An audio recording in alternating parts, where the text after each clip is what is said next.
Welcome to Spirit Walker with your host, Dr. Jeffrey Pierce, and co-host Cindy Pierce. A true psychic for his entire life, Jeff Pierce will bring you the answers to the questions that you need to know, as well as explore topics that most people are afraid to address. Now, here's Dr. Jeffrey Pierce and co-host Cindy Pierce. Welcome to another week of Spirit Walker. That was Cindy, in case you're wondering. I'm Jeff. It wasn't me, I swear. I'm glad you made it to the show today.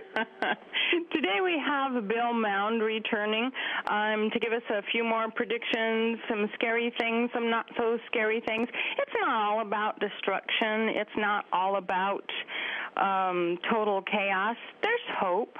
There's always hope, but the thing is, you can't be an ostrich and stick your head in a hole in the sand either. You need to know what's coming and face it and face your fears and prepare so you can prevail.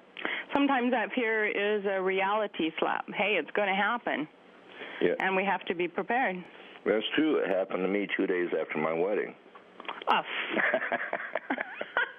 That was a reality slap. He's off the show. This is a one-man show now. So we're not talking about a democracy here in this wonderful land of the U.S. We, the people, no longer have power. Well, let's talk about this a little bit. There's a threat to governors right now, and it's a threat, I believe, by a federated government, just as there's another threat to me, which seems to pop up about every 3 months, either with bullets. I've been stabbed. I was shot with a rubber bullet. I've been poisoned 3 times. Wow. And indeed, when I quit TV, there's probably another threat on my life. And the reason there's a threat is because I want the preservation of the United States of America.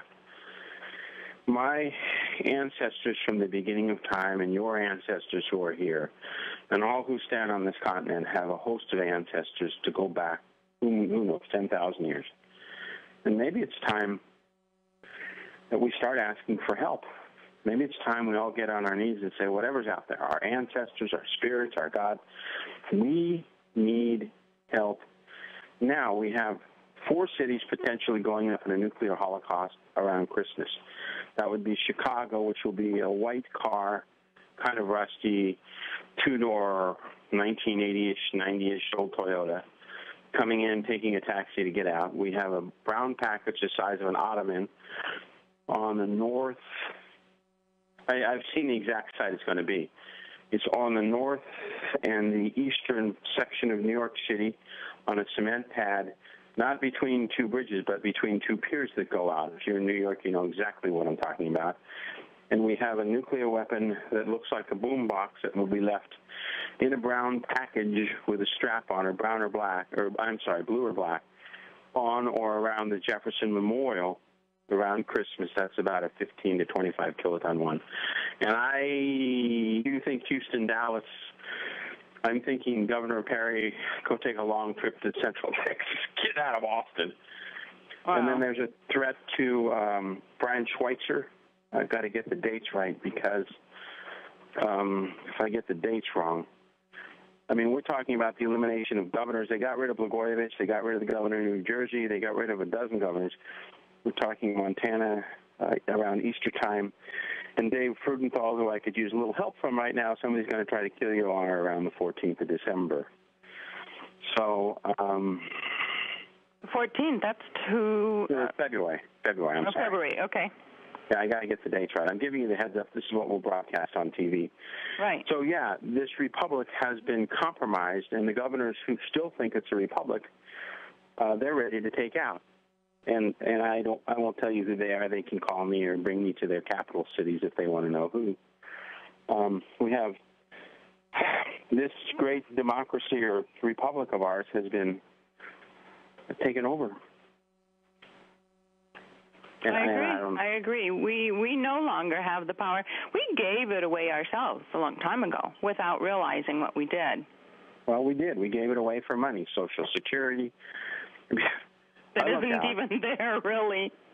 I don't know how it is in Minnesota or up in Wisconsin, but we have there's a church of 3,000 Russian members, and I love the Russian people. But every one of these members was sent here because they were prisoners. And they get here and they go to the Social Security office and they get on $2,642 a month. and then they sign up for welfare, and then they get the county to pay for their house. So my adopted sister, who has two relatives who live in Kiev, my adopted mother and father, she gets $5,282 per month for these two people. Wow. And she sends them $240 a month. Now, I went back there and we got their welfare raised. They're 62 and 63. So instead of getting $240, they now get $400 a month. So I helped them. We did some diplomatic stuff. They got recognized and everything. But this economy can't sustain. It's purposely set up to collapse, and it's collapsing. You're right.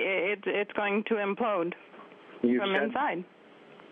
I see the same thing. April of 2011, economic implosion, because what was a $13 trillion economy with a $500 billion deficit and a $500 billion going to Social Security recipients, that was a $14 trillion economy 4 years ago. Now we have not a $13 trillion with a trillion government deficit stuff.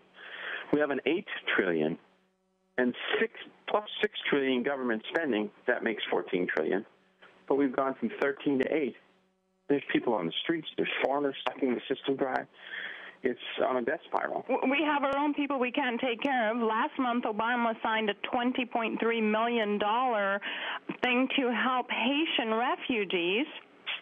They're going to have more than our own people have. Well, understand this. The Social Security Department, not in the budget, will spend, I want people to understand how big this is, $2,000 billion for foreigners on Social Security. For foreigners?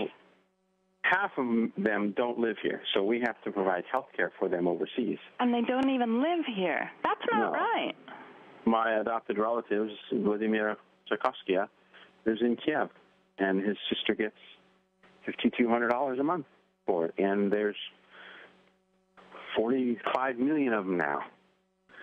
And it was set up to collapse. And the poor retired folks are getting what? $1,000, $1,100, $1,200? Trying to get by. Yeah, wondering if they qualify for the reduction in property tax according to United States Code 42, blah, blah, blah. Can I buy bread? Can I buy dog food because it has meat in it?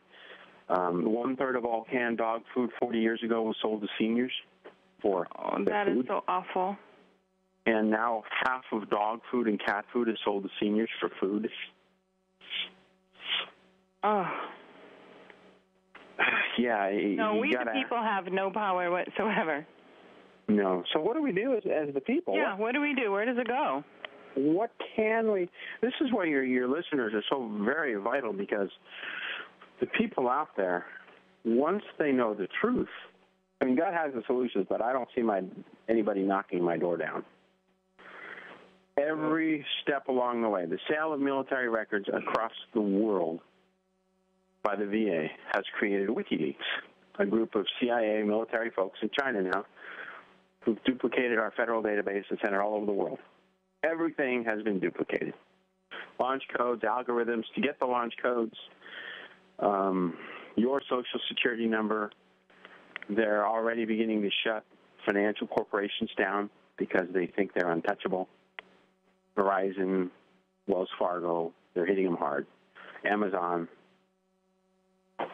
they're trying to... The decline has already started.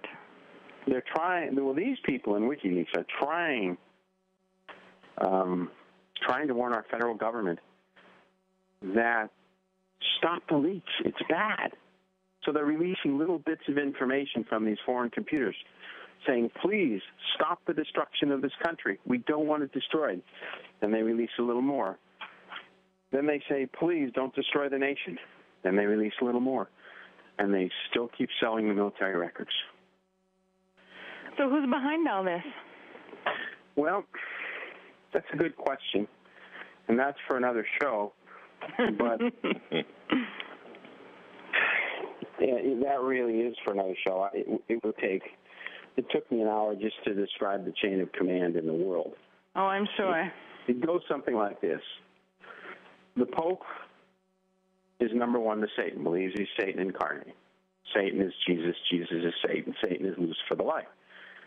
They say God's name was I am that I am, Yeshua Yeshua. The God's son who came to the earth was Yeshua, not Jesus, as the French and the Roman Catholics changed it to. His money manager for the Pope is Nathan Rothschild, who went in to manage the Bank of London. The Bank of London started all of the Federal Reserve banks around the world. The European Union Federal Reserve Bank, the French Federal Reserve Bank, the U.S. Federal Reserve Bank. They did it all illegally. They broke every law in every country.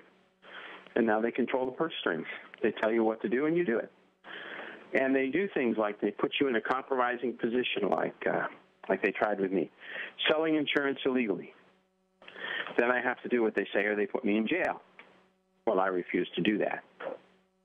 Well, and once they compromise people, then they have them by the gonads, and they tell them what to do, and then they do it.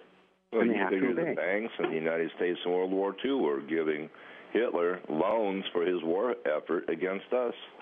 That's right, and Henry Ford built the Tiger Tank factory and sued the United States government for bombing the Tiger Tank factory after World War II, and Ford was paid for all of the Tiger Tanks that were not made after they were bombed by us, the people. Oh, wow. Then you had Goodrich that built the Zeppelins for Nazi Germany. Oh, it goes way back. You have, up until 1864, you have the muskets for the Southern armies being made in up north in New York somewhere, and they were being shipped down to the south, and Lincoln found out about it, and he stopped the North from making the Southern muskets. They were using U.S.-made Springfields. I mean, so this government's been backwards for a long, long time, just getting worse and more dangerous. So who do we call, call Ghostbusters? Who do we call in to help us? Who? Well, it's like with the Native Americans, all right? We had our code talkers, which were Navajo in World War II. Right. And while those men were off risking their lives for this country, they were rounding up the Navajo women and sterilizing them. And taking the children and grinding them up, from what I've been reading and what's happening in Canada. They did it way back then? Yeah. Oh, man. It's been going on, a long time. The evil doesn't change. It's just that we have an entire public that has been brainwashed. The Echelon Project, Project Echelon, was started after World War II to monitor everything we say and do, even when we fart. That's not a joke. I filed a notice of flatulence in federal court. Nobody even batted an eyelash because I was exposed to the bioweapons from Iraq. So let's switch gears to some more interests of our viewers. Yeah. Talk some more about the oil, the BP in the Gulf, and what's going to happen. Hopefully not in Chicago. We touched on it last week. We're going to get into that after the break. Okay. Stay with us.